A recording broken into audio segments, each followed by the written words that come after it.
Robert Barry Ingram in the flesh. Howdy. Is this in the flesh? This is the new in the flesh, right? I guess this is about as fleshy as we're gonna get for the foreseeable future. I got some flesh over here. I can't give it to you. Do you know what that's called? I know there's like, was it called like a wheatus? Was like the Oh, the hanging. Is that what that I band's don't name is? think that's a medical term for it, but I think we called it a wheatus. If anybody Oh, that was like that means, that was like some Milford, Connecticut slang or something. Or I don't know. I know this was always turkey arm, yet like turkey arm. yeah, that makes sense. Say if it sounds terrible talking about like previous teachers in middle school and stuff had like turkey arms. Oh yeah. So how are you? Oh man, I feel so bad for like all my middle school teachers. It was like right in the middle of the Bart Simpson era. I was always like, no, the cool thing to do is just be a complete shithead to everybody who's like trying to teach me where China is on a map. You know? Well, you know what? Not anything against some of these teachers, but I've heard statistics on the amount of Americans that can't point America out on a map, let alone China. Yeah, I don't know. I feel like I tend to blame the system more than the individual. No, I get that. It's also a little side note. They're on inside the NBA. There's a game where they make Charles Barkley try and find places on the map, and it's absolutely hysterical. I mean, to be fair, I couldn't point out a lot of countries. I Oh could point yeah, out the United States on a map, but yeah, I'm pretty clueless with like geography and maps and what have you. I think you know what you're talking about middle school and stuff like that. I think it's something specifically geography and social studies is something we're taught at a younger age. And then when you get older, like no one majors in social studies in college, at least not to, that's like a general studies major. Yeah, is that even a major? Can you do like civics or something? Yeah, Maybe. it'd be like poli sci, civics, Yeah, political I guess economy poly. kind of thing. I'm trying to get a little more light in here. That makes Yeah, sense. I like the light. Speaking of light, have you've been going outside? You've been doing Yeah, I anything know. Taking particularly walks and active? stuff. Yeah. Um, I've actually. This is the weirdest throwback, and it's probably not the best thing to be into right now when you really don't want to be loitering outside. But I've actually kind of gotten back into Pokemon Go. You know what? I did see a couple people in the park kind of near my house looking like they were either on Pokemon Go or they had some kind of There's like a little Harry actor Potter. built into their phone. Yeah, yeah, just like Yeah. I gotta go over here, get this thing. But yeah, I don't know. I mean, you gotta like, especially for me, I kind of have to manufacture excuses to get myself outside because like pretty much everything that I'm gonna want to spend time with, like during anything that could be considered time off or time at home, is like in this room right now. You know, there's Yeah. there's the video games and the computer and the Like, music instruments and the other music instruments. So nice. yeah, I have to try to get myself out of the house, jogging and exercise stuff Yeah. too. But It's funny because a lot of people think what we do for a living it requires a lot of energy. It is active in the live sense, but the other sense, the rehearsing, the practicing, the creation of music, that's all done in a sedentary position. It's not like sure you can be outside and you're on a jog and you have this like cool idea in your head, but you can't have your saxophone and keyboard on a jog with you while you're trying to get work done. maybe, or could I? No, that would be too much. Good, but you might hurt yourself. Yeah, that's an interesting. And for me, like I can work up a bit of a sweat because like it's a little bit physical having to breathe and stuff with the instrument. But yeah, compared to actually exercising, so much of it is just like trying to stay focused and do this one tiny little thing with my hands, 100 times. And now I have an idea for a new saxophone. I'm trying to think what mark it would be a sax player who's also really into health and fitness. So you always call it a training bra, but it's not actually a Yeah, bra. What is the piece of equipment you wear on your saxophone called? it's somewhere around over here. Here, Yeah, I can grab it with my feet. there you go. I mean, I think people just call it a harness, as opposed Okay, to like harness. neck straps. So yeah, goes Now, things and then kind of like snaps underneath and Like so, I feel like a flight attendant right There now. you Like, go. Now, if you could have that, but have it be weighted, and you could walk around with, say, 20 to 35 extra pounds there to get a nice sweat in. I'd be into that. People do wear Like, vests. I remember when I was bartending, there was a doctor that was, I don't know exactly what he practiced, but he practiced at the hospital next door, and he played basketball at Notre Dame. Like, this guy was in really good shape. And I'm like, what do you do when you're on like 18-hour shifts? And he like removed his scrubs and showed me he had a fucking vest on underneath. And he's just like, I've just been wearing this. This has been my new like scientific experiment with myself.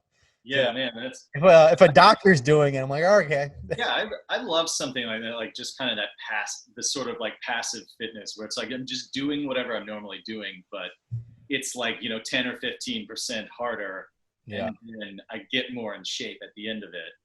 But my friend Andrew, who's in the army, actually has like a piece of Tactical vest. army like metal like body armor thing. Yeah.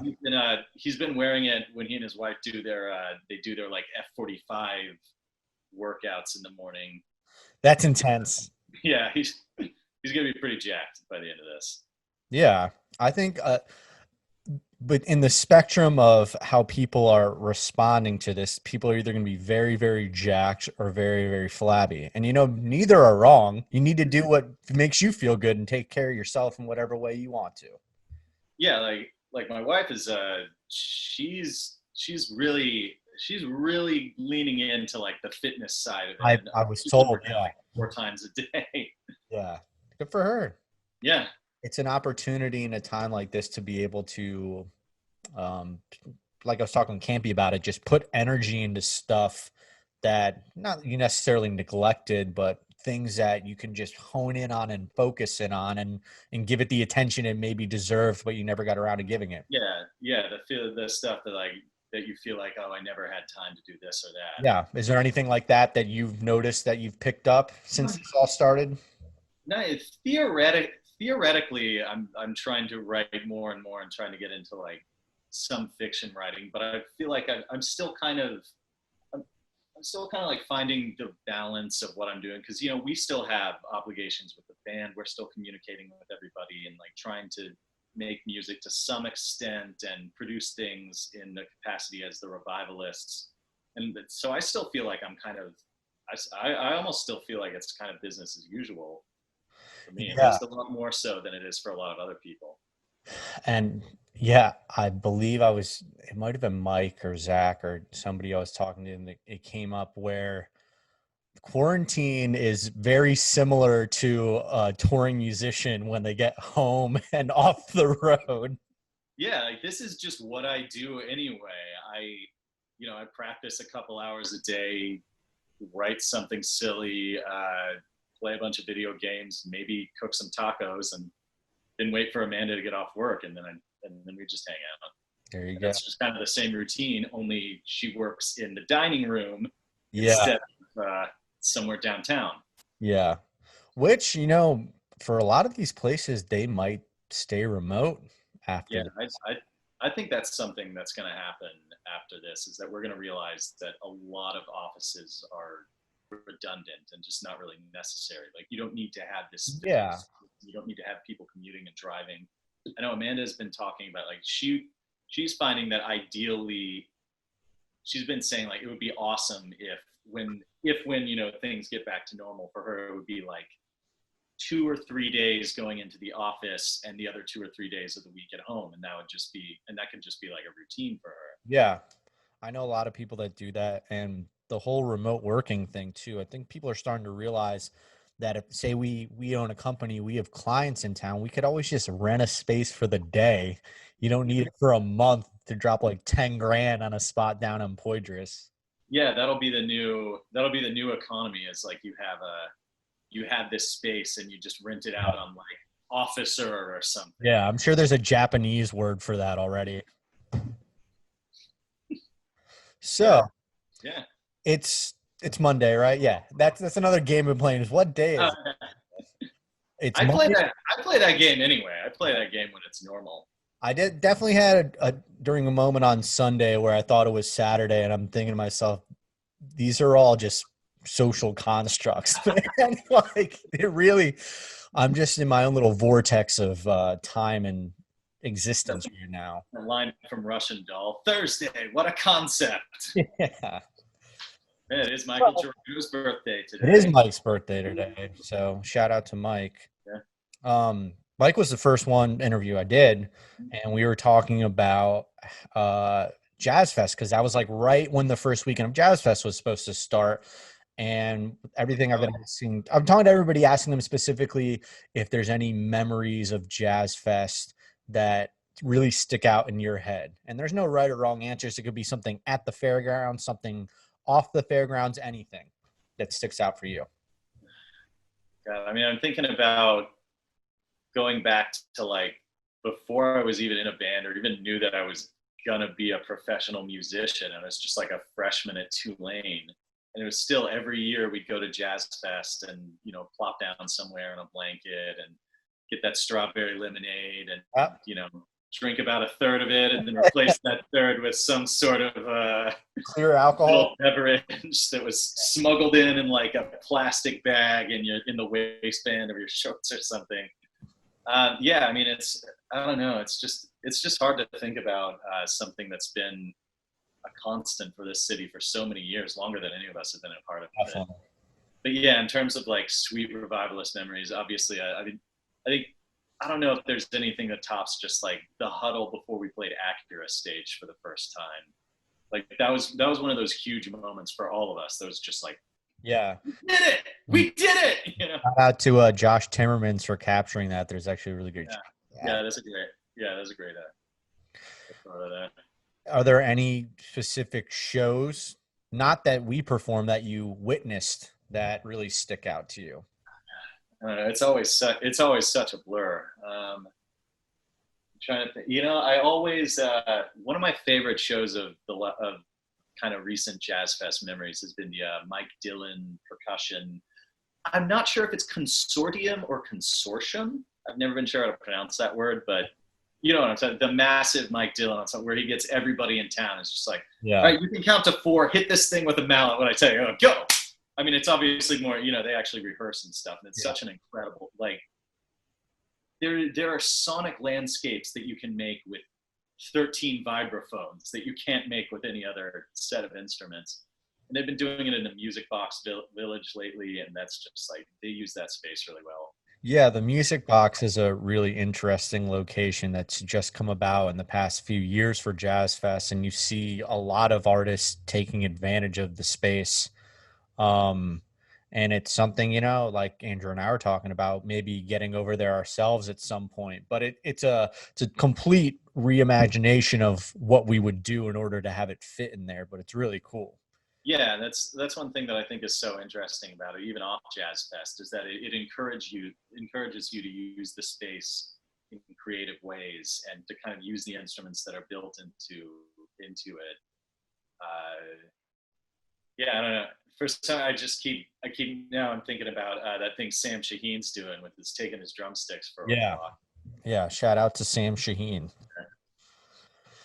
So, have you spent any time thinking about the new normal and what might happen after things change and we're at least allowed to be in the company of each other, or how the world's going to be after all this? I don't, I don't know. I mean, I think that to some extent, at least particularly for our industry, everybody's going to be doing everything they can to get it back to as close to what it once was as we possibly can. Could take years. Yeah, which I don't think that's going to happen overnight.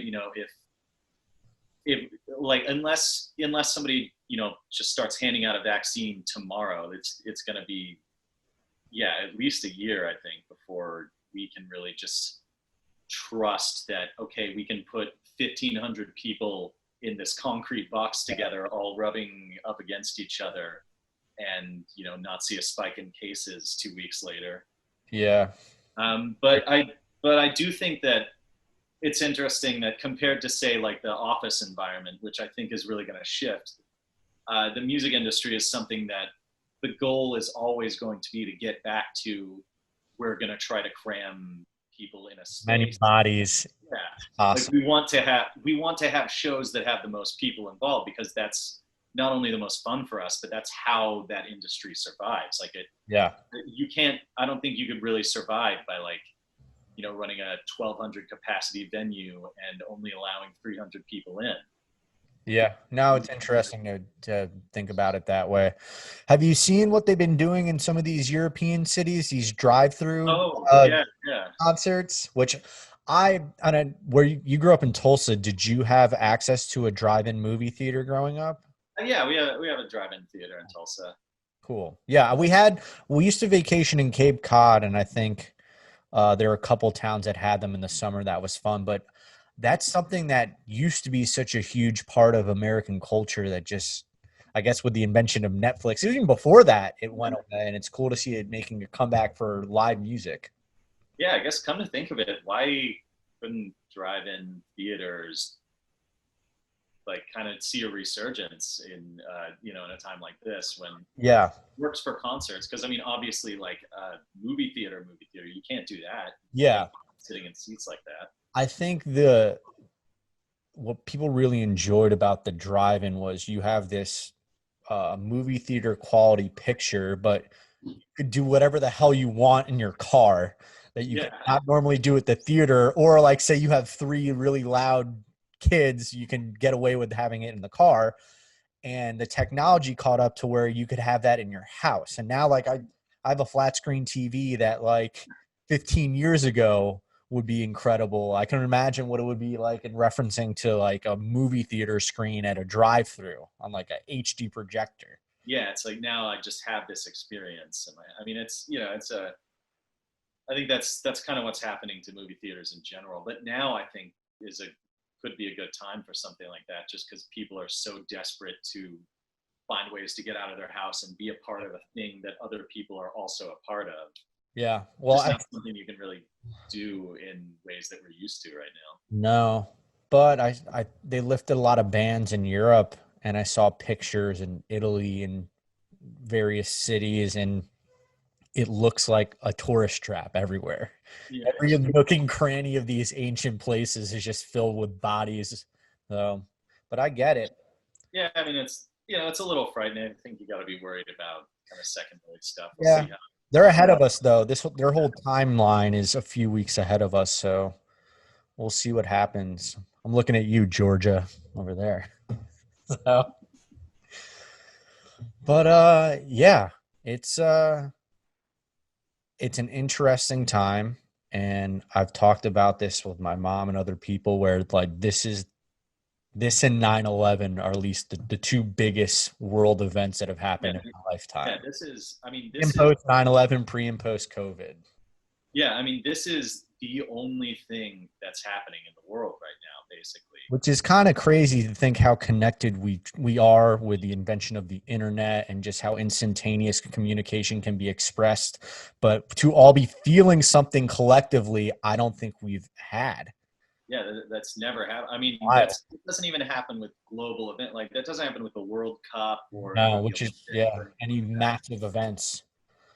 It's I'd like to think that Mother Nature is getting a serious break Yeah, now. that seems to be what we're seeing, and hopefully, if we get something measurable out of that, and we're able to see, oh look, these things went down because we're not driving so much, that'll then maybe that'll finally be like, look, we actually can do this. We can do something about Yeah, it. So therefore, we have to, because I think we have to, because like you got a kid. I want to have a kid someday. Like I want my kids to be able to breathe and stuff. I yeah, think that would be yeah, cool. right. You're right. As a fan of breathing, that's something that I want to be able to share with my Yeah, future hypothetical children one day. yeah. It's only one of the most essential things to survive, right? Nah. But yeah, I don't know, man. I think we're finding that we can, everybody, whatever you have, specifically for you, you can get by with less if you need to for a prolonged amount of time, which I think a lot of I don't think anybody out there is really spending a ton of money besides maybe the people that already have a lot of it. But I Yeah, think I think it's nice to have a reset where you're not necessarily just being more frugal, but seeing how long you can make things last. And things were used to always be that way. Things were built to last. Things were supposed to have longevity. It wasn't like a flavor of the week flash in the pan for a lot of things the way it is now. yeah, it's interesting. It's like yeah, it's like trying to figure out it's so much about relying on what's essential now as opposed to Essential, exactly. just yeah, I'm gonna like I don't know, our rice cooker broke, and normally I'd be like, all right, I'll just get a new rice cooker, but now it's like Yeah. I want to fucking like waste an entire Amazon order on that or something right now. Yeah, or sit outside Costco for 45 minutes. Yeah, Yeah. thanks. Oh, Yeah. speaking of which, how's my hair? How's my hair? I I saw that your wife was helping. It looks good. We did the haircut. We did the home haircut yesterday. I was Yeah, I'm it getting great. getting long myself, Oh yeah. but there's no point in me cutting it off until I can see my barber. Fair Which enough. who knows when I can be 6 inches away from this person, let alone 6 feet. Yeah, that's the problem. It's like I think I feel like some barbershops are like trying to open and stuff. There's no that's one thing that there's really just no way to do responsibly. Like you could do retail in a Yeah. way that allows for social distancing or auto repair or something like that. You just can't do something that's that close to somebody without breathing on each other for And 20 minutes. also, they were talking about it earlier on NPR about how, with all the states enacting different measures, it no longer allows the government to not necessarily police, but oversee it equally because everybody's doing their own thing. And it was causing some of the specialists on to like worry about how like we're going to be like we technically the United States of America, but everybody's doing its own thing within the umbrella of the America, essentially. Yeah, I mean they already had. I don't know. Was it Florida maybe who had like a mandatory 2-week quarantine for people entering from Louisiana because we had like a really early spike in cases here. Really? I mean, there was some state. I think it was Florida. Some state was like, I don't know about that. And it's interesting that there's going to be. I think we might end up seeing a lot of stuff like that if the states really kind of get segmented in how cautious they're being and what's going on with the caseload. Yeah. That you could potentially see a lot of like a siloing of states, I guess.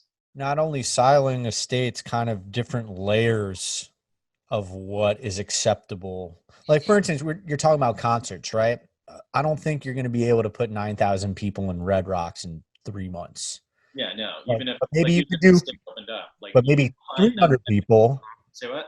You could do 300 people, then 300 people becomes 600, becomes 12, becomes 15, and so on and so forth. But that could be, I don't know when that's going to be. Nobody does. Yeah, I mean, I think it would be hard to find 9,000 people who'd be willing to risk COVID to go to the same concert right Yeah. now. Yeah, That's definitely. the other thing is that it's not like the only bottleneck isn't regulation. It's also what do we feel safe doing? Yeah. And everybody has the right to be happy and healthy. Yeah, So, yeah, it did kind of tick me off when I saw all those kids on spring break at first. But like, I could only imagine being, say, like I'm a senior in college and this happens, and you're like, you know what, damn it, I am going on spring break. Screw all these people. So I feel for them a little like I'm sure I would have been that dumb at that age too. bit. Yeah, the problem is it sucks because it's not just something where I can say, oh, you're making a decision for yourself, and because it's so communicable and it's so easy to get coronavirus from somebody who doesn't even know they have Yeah. it's I don't know. I think it's irresponsible because you're making that decision for everybody, for not just yourself, but everybody you're going to be within a few feet of for the next 2 weeks. Yeah. And you know what? It's interesting to think about it too is some of the social backlash that's going to happen because say you're moving away, right? In Mhm. a couple months, and you want to get a gathering of friends together before you leave, Yeah. and like maybe you have more people there than there should be there. Could somebody potentially call the police on you to do a head count, or would they come with their little temperature testing mechanisms or whatever? I don't know. Yeah. Yeah. I don't know. There's so many unforeseen experiences we're gonna have to go through. But like, I'll bring it back to square one, like I was talking to everybody else about. The fact that everybody is going through this makes it far easier to kind of stomach. Because if it was just the seven of us, or if it was just like our industry, but the fact the entire world is going through, I'm like, I think we're gonna be okay. Yeah. There's nobody there who's Theme of all this. yeah. Like nobody's looking at this from the outside and saying, well, you're a bunch of idiots. This is what I would do if I were you, because everybody is you. We're Yeah. all For maybe the only time in your lifetime you'll be able to say that, because we're yeah. everything is usually so divisive and so left, right, black, white, whatever it is. It's just there's a line in the sand and you pick the side, and everybody is that line right now. And we're finding ways to do that with this, of course, too, Yeah, because yeah, can't definitely. like we can't help ourselves. We love to, find any opportunity to just like go to opposite sides of the room and start throwing food at each other. Yeah, We'll take it. definitely. I'm I'm sure there's been a major uptick in things like YouTube trolls and Russian bots and all this other stuff that must be going on more than normal. So, but I don't know. But yeah, humanity's doomed. Whatever. I'm having a good time. Yeah, there you go. That's a lyric right there. Yeah, yeah. I'm just trying to have a good time. Trying to look at the positives. I've been able to actually keep a pantry stocked for once in my life, which is pretty cool. Let's brush upon that. That's been difficult for you in the past. I mean, we don't really, since we've started hitting the road, it's like I'm never home enough to really keep a whole lot of perishables around. Yeah. Amanda doesn't do a whole lot of cooking, especially like when she's working on it. She's always too tired. Just like, oh, fuck it, I don't care. I'll just like get takeout or Yeah. make a thing of ramen or lean cuisine or whatever. So I can never really just be like, okay, I'm running low on onions. I'll get more onions next time I go to the store. Yeah. Yeah. No, it's interesting. And I'm hoping that's it's weird though, because like my wife has only left the house once or twice since this all started. So she has no idea what the world out there is actually like. But I haven't seen anything that startled me or anything that's made me feel uncomfortable out there. So I think people are actually listening to the social distancing for now, and people are wearing masks. But yeah, I don't know what your experience, you've been out there and you've seen everybody kind of playing fair. Yeah, for the most part. I mean, like New Orleans was a bit ahead of the curve on cases, so I think we Yeah. kind of, I think we kind of responded to that really quick. Like we were uh, uncharacteristically quick to kind of adapt and realize, wait, we need to be doing things differently. So Yeah. yeah, I would agree that for the most part. I mean, I can't go to the supermarket without like just being so mad at everybody who keeps walking within 4 feet of me. But like they're probably mad at me for walking within 4 feet of them. It's a building that wasn't designed to give everybody a 6 foot. No, definitely not Trader Joe's either. Yeah, They need to rethink their entire lineup. yeah, that's just which is fair. They didn't necessarily anticipate that when they figured out how supermarkets should work like 70 years ago. But I did take a bike ride down and kind of roll through a bit of the French Quarter for a while, and that's pretty eerie. Desolate, huh? Yeah, it's just so weird to see. Like you could drive down Bourbon Street. Yeah, which is and it's clean and empty. Yeah, When I don't know about you, but like I think the majority of people that live here, they go to Bourbon Street when people are in town mm, for like or like maybe a random Sunday day drinking or going to a restaurant and dressing up fancy, but that's usually slammed the majority of the day. And it's really interesting to see not just New Orleans, different cities in certain places that normally have a lot of people that are just completely barren. Yeah, that like Like first post-apocalyptic yeah, almost. like the first 10 minutes of 28 Days Later, where Yeah. he's walking around London with a bag full of stuff. Hello, hello. Yeah. Very wild. Well, I guess the next thing I'll ask you when we're talking to everybody else about as well, what are you most excited and looking forward to when we get back to quote unquote normal or the new normal? I mean, the correct answer is playing shows, but honestly, probably just like, I don't know, going to a balcony bar or something on an afternoon and just sitting at a table with people that don't live at my house and drinking a couple of beers and just that being fine, not being worried about it. Yeah. Yeah, there's no right or wrong answer to that. It's the simple stuff. Also, it would be cool to be able to go to the supermarket and not be like, "Oh God, there's a person there." No, Like definitely. I saw Peter, Ed's brother-in-law at the supermarket, and we were both just like, we kind of waved, and that was it. You can't, like, normally that would be like a 5-minute Yeah. conversation. Or like we'll talk at the car after. Yeah, no, it's just like, keep your Yeah. head down.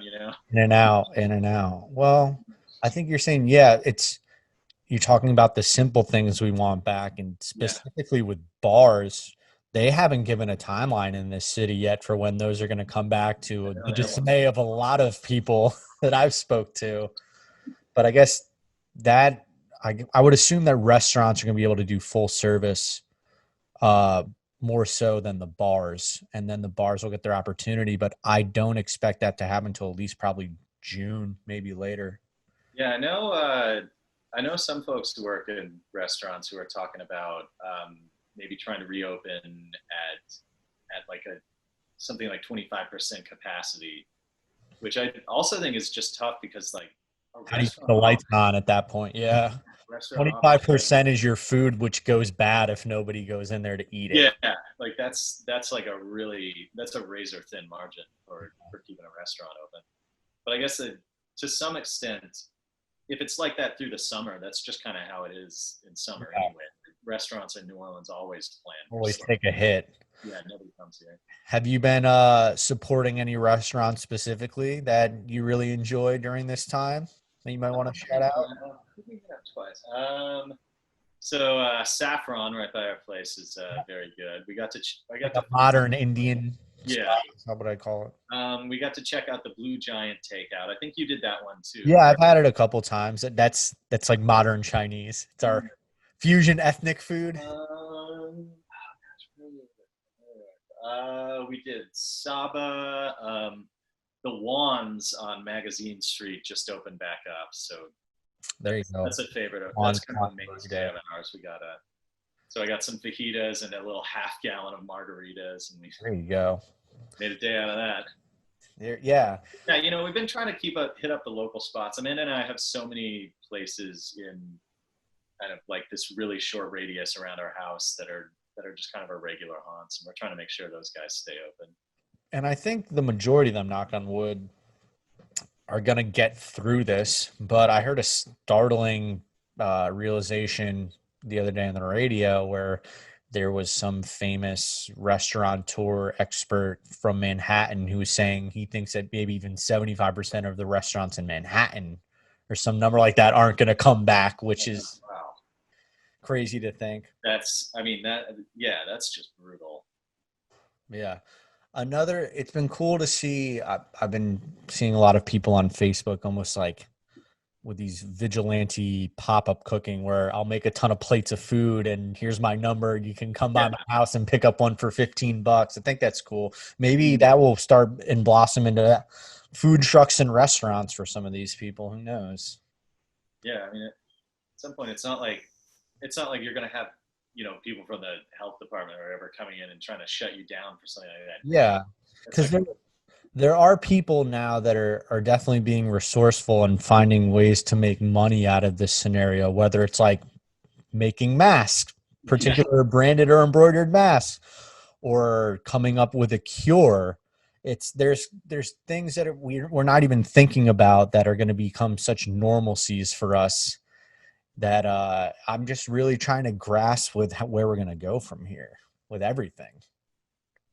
Yeah, it's just like it's interesting just seeing what things are going to change into.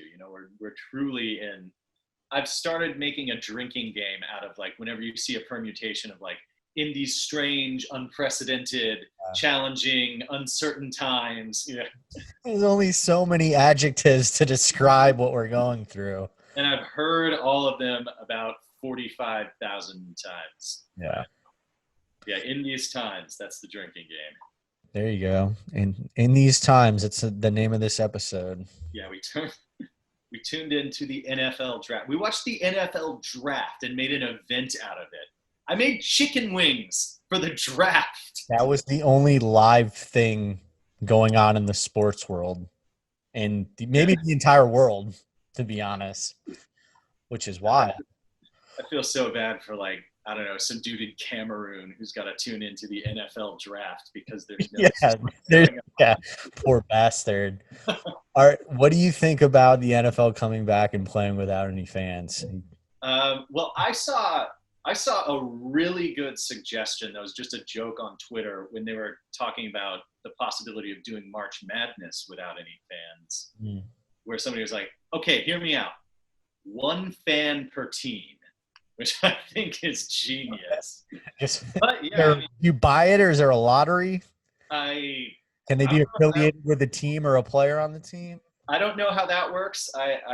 That's not for me to advocate how that, but I think that would be a brilliant idea. You just have 2 guys on opposite ends of a stadium and be like, no man, you suck. The Cowboys suck. I know specifically in Italy, there comes a lot of time during Serie A, which is their soccer league, where for a lot of various reasons, the matches are performed in front of only people deemed essential. So you work for the team or the stadium. And one of my favorite parts about that is you have all these microphones that are normally surrounding an entire stadium. They're picking up all the conversations on the field between the coaches and everything that you would normally hear drowned out by fans. So in terms of the NFL, like being mic'd up during the whole game. Yeah, but it's like the whole team is mic'd. Yeah. It's like everybody's on mic'd up. It was like when we were sitting, we went to a Boston Celtics game, and we were courtside, and you could hear all of the plays being drawn and everything. And that was something that I took in most from that experience, which I really enjoyed. Is you don't get that back at 15 rows, and you certainly don't get that on TV.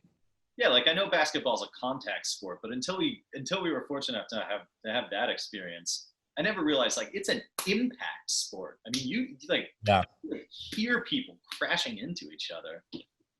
Yeah, all a bunch of kids too. For the most part, I'd be old as shit, 33, NBA player. Yeah, what was it like? Oh, Vince Carter was out there, right? Wasn't he playing? Like, I'm gonna have to look it up exactly, but I want to say he's like 43. And something. Yeah, he's in like Tom Brady age range. Yeah. Anytime he comes on, everybody claps for either teams. All the young kids on both teams come up and like give him daps because he's an OG. That was a visiting fan who got like a standing ovation. Yeah, I think he hit a 3. Yeah, at some point everybody erupted. Yeah, like the Celtics fans were like, "Fuck yeah, you scored on us! That's awesome." I want to say I saw the Hawks come and play the Pelicans when Vince Carter was on the team, and this kid in the crowd it was like, I don't know, NBA 2K3 or something, 2000, whatever it was, and Vince Carter was on the cover of it in his Raptors jersey. Yeah. So that's great. I hope he signed it for that kid after. Me too. But yeah. It's interesting that some of these guys can have longevities in some of these careers that are considered really short, and what makes up a normal timeline for any kind of career. Because I guess musicians are different because the creative process never really goes away. but obviously everything could quote unquote have a shelf life. Yeah, like fans come and go. It's just up to whether or not, you know, like we could keep doing this as long as there are people who would, keep paying to see us play. Yeah, which would be super tight for all. Yeah, I'd like to be as old as Keith Richards and as Yeah, that's kind of it's, the benchmark. I think we were yeah, talking to Zach about this. I was like, man, if I can be in my mid 70s, even like the Who, anybody like that, and people are still coming to see us, like that's a godsend. yeah, that would be that's the dream. I want to die on stage like Papa John Joseph. Yeah, or Colonel Bruce Hampton. Yeah, yeah. Yeah, it's you got a little morbid there, but it I happens. don't know. I mean, if you got to get called home, I guess yeah, it's the one thing everybody has their ticket. yeah. Know when it's gonna get cashed. But yeah, um, is there anything you want to say to anybody out there who might be listening? Any words of wisdom because you're good with your words or any No, kinds yeah. of motivation? I'm good with words when I got hours to think about them. I'm just gonna steal from my good friends Bill S. Preston Esquire and Ted Theodore Logan and say, "Be excellent to each other." There you have it, folks. Robert Barry Ingram. Thanks for doing this, and I will be excellent, and I hope you're excellent to other people as well. Same to you. All It's right. a pleasure. Bye.